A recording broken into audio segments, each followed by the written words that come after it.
बंधु माने सकाळु उठी एही दुईटी मंत्रर उच्चारण करंतु देखिबे आपणक जीवनर सबु कष्ट दूर होइजिब। बंधु माने प्राचीन कालरे ऋषि मुनि माने वेदर महत्व विषय कहिछंती कि जदि कौनसी व्यक्ति वेदरे कुहा जाइथिबा किछि विशेष मंत्र को प्रत्येक दिन केवल गोटिए थर उच्चारण करबाकू लागिब तेबे तार जेते कठिनरु कठिन कार्य होइथिले भी ताहा सहजरे पूरा होइजिब। एवं विद्वानी माने कहिछंती जे जदि कौनसी मनुष्य किछि विशेष मंत्र को सकाळु सोईकी उठिबा परे किछि समय पाई आखि बंद करी मंत्रटीर उच्चारण केवल गोटिए थर करंती तो एहा द्वारा से मनुष्यर जीवन रे केबे भी कौनसी समस्या आसी न थाए एवं सफलता तांकर पाद को छुई थाए। तो आजिर एही वीडियो रे आमे जानिबा एमिति दुईटी मंत्र विषय जे मंत्र को जदि आपण प्रतिदिन सकाळे मात्र गोटिए थर उच्चारण करंती तो आपण निजर दुर्भाग्य को दूर करि देई पारिबे। आपण आपणकर दुर्भाग्य को सौभाग्य रे परिणत करि पारिबे। बंधु माने जे व्यक्ति मानकर जातकरे ग्रह दोष थाए सेमानंकु केबे भी देवी देवतांकर कृपा प्राप्त होई न थाए। एहार कारण आउ किछि नहे बरं आमर कर्म द्वारा आमको ए सब प्राप्त होई थाए। जेतेबेले आमे बारंबार परिश्रम करिबा परे मध्य आमको सफलता मिली न थाए ताहार कारण भी ग्रह दोष ही होई थाए। गृहरे सर्वदा अशांति और कली झगड़ार परिवेश सृष्टि होई थाए। प्रत्येक बाधा विघ्न आपणक पछरे सबु बेले गोड़ाउ थाए। तेबे आपणको एही कथारु बुझी जिबार अछि जे दुर्भाग्य आपणको घेरी रहिछि एवं एही दुर्भाग्यरु बंचिबा पई आपणको ब्रह्म मुहूर्त रे निद्रारु उठी दुईटी छोट सरल उपायर करिबार अछि। सेमिति भी आम शास्त्र रे प्रत्येक शुभ कार्य बा पूजा पाठ आदि करिबा पूर्वरु प्रथमे स्नान करिबा अनिवार्य होई थाए। मात्र एही उपायटी को आपण बिना स्नान रे मध्य करि पारिबे। तेबे आसंतु जानिबा सेही उपाय गुडिक एवं सेही मंत्र गुडिक विषय रे। बंधु माने आपण सर्वप्रथमे सकाळु जल्दी उठिबार अभ्यास करंतु। प्रत्येक दिन ब्रह्म मुहूर्त रे उठिबाकू चेष्टा करंतु। तो बंधु माने सकाळ 3टा रु 5टा मध्यवर्ती समय को ब्रह्म मुहूर्त बोली कहा जाय थाए। अति कम रे आपण निहाती भाबे सकाळ 6टा भितरे उठिबा पई चेष्टा करंतु। एवं मनुष्य जदि ब्रह्म मुहूर्त रे उठी थाए सेही व्यक्ति अन्य व्यक्तिंक ठारू अधिक बुद्धिमान होई थाए एवं तार शरीर रे सारा दिन फूर्ति भरी रही थाए। ब्रह्म मुहूर्त समय पूजा पाठ करबा द्वारा धनर देवी लक्ष्मी अत्यंत प्रसन्न होइथांती जहा द्वारा गृह रे धन संपत्ति एवं सुख समृद्धि सर्वदा बनी रही थाए। आपण माने जानिछंती कि एही ब्रह्म मुहूर्त काहाकू कहा जाय? तो बंधु माने सूर्योदयर पूर्व प्रहरर दुईटी मुहूर्त होई थाए। सेथि मध्यरु प्रथम प्रहर को ब्रह्म मुहूर्त कहा जाय। वर्ष एवं भौगोलिक स्थितिर समय अनुसार सूर्योदयर समय प्रत्येक दिन बदली थाए एवं सेही अनुसार ब्रह्म मुहूर्तर समय मध्य बदली थाए। केवल आपण प्रथमे सूर्योदयर समय जानि नियंतु तापरे सेही समयरु 1 घंटा 36 मिनिटर समय को काटी दियंतु आपनकु मिल जिवो ब्रह्म मुहूर्तर समय। ब्रह्म मुहूर्त रे 4टी कार्य करंतु वंदना ध्यान प्रार्थना एवं अध्ययन। सकाळ सर्वप्रथमे उठी सुखासन रे बसी जांतु एवं निजर आखि को बंद करी एही मंत्रटी को उच्चारण करंतु। ओम ब्रह्मा मुरारी त्रिपुरांतकारी भानुशशि भूमिशुते बुधश्च गुरुश्च शुक्र शनि राहु केतव कुर्वन्तु सर्वे मम सुप्रभातम ओम।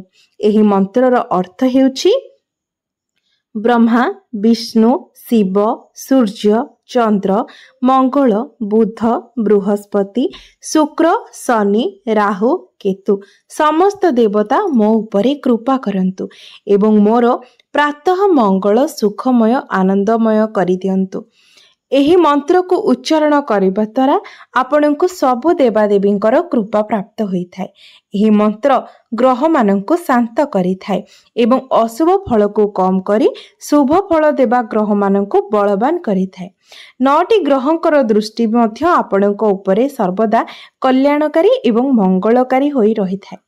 तो बंधु माने एही मंत्रटी को उच्चारण करबा परे आपण निजर दुईटी हाथ पापुली को जोड़ंतु।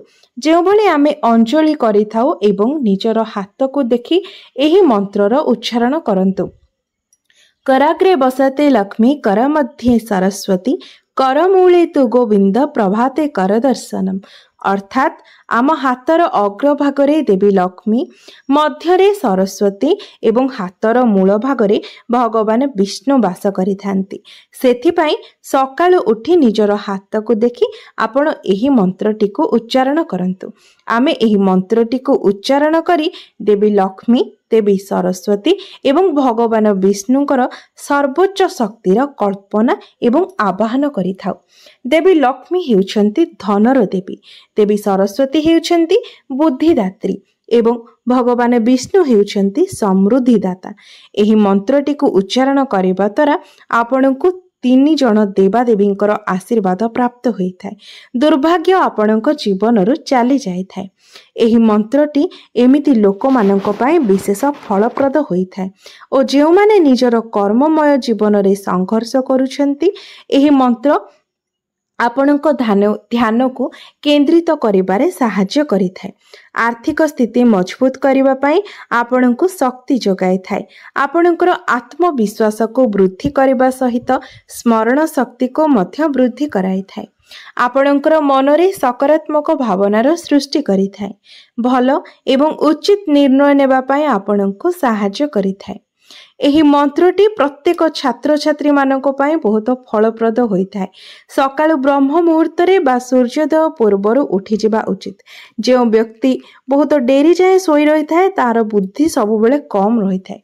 एही व्यक्तिଙ୍କ जीवନରେ सर्वदा दुर्भाग्य प्राप्त होइथाय एवं सकाळु शीघ्र उठिबा द्वारा आम शरीर रे नूतन शक्ति संचार हेबा सहित आमर सौभाग्य बढ़िथाय।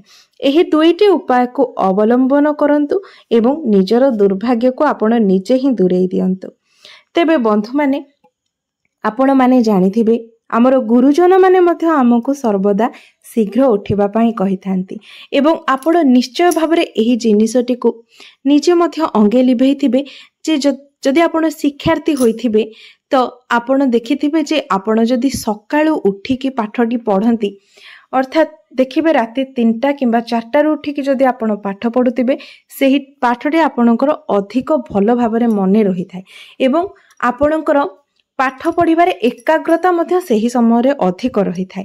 तेणु प्रत्येक विद्यार्थी माननको पई एहा एक गुरुत्वपूर्ण अटे जे आपण चेष्टा करंतु 3टा किंबा 4टा रे उठी जिबा पई एवं सेही समय रे उठी जदि आपण पाठ पढ़ंती देखिबे सारा दिन भितरु सेही 2 घंटा बा 3 घंटा एते गुरुत्वपूर्ण थाए जे सेही 2-3 घंटा रे आपणकर पाठ एते अधिक मने रही थाए जे दिनर अन्य कोनोसी समय रे आपण पाठटी को एते शीघ्र मने रखि पारि न थांती।